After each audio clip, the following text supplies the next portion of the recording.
ইতিমধ্যে সামাজিক যোগাযোগ মাধ্যমে একটি ভিডিও ভাইরাল হয়ে গেছে। আর সেই ভিডিওতে দেখা যায় খেলা শেষে রিঙ্কু সিংকে কষে 2টি থাপ্পড় মেরেছেন কুলদীপ যাদব। হ্যাঁ দর্শক, খেলা শেষে কুশল বিনিময় করছিলেন কলকাতা নাইট রাইডার্স এবং দিল্লি ক্যাপিটালসের ক্রিকেটাররা। হাসাহাসি করছিলেন সবাই।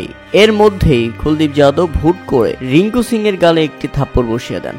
আর সেটাতে হাসতে থাকা রিঙ্কু সিং মুহূর্তেই চুপ হয়ে যান এবং হতাশ হয়ে তাকিয়ে থাকেন কুলদীপ যাদবের সঙ্গে। রীতিমতো স্তব্ধ মেরে যান তিনি, কোনো কথা বলছিলেন না।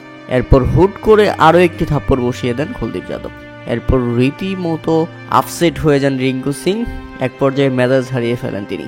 হয়তোবা বলছিলেন বড় ভাই দেখে কিছু বলছেন না তিনি। রাগ নিয়ে কিছু বলতেও দেখা যায় রিঙ্কু সিংকে, সেটা শুধু দাঁড়িয়ে দাঁড়িয়ে শুনছিলেন তখন কুলদীপ যাদব।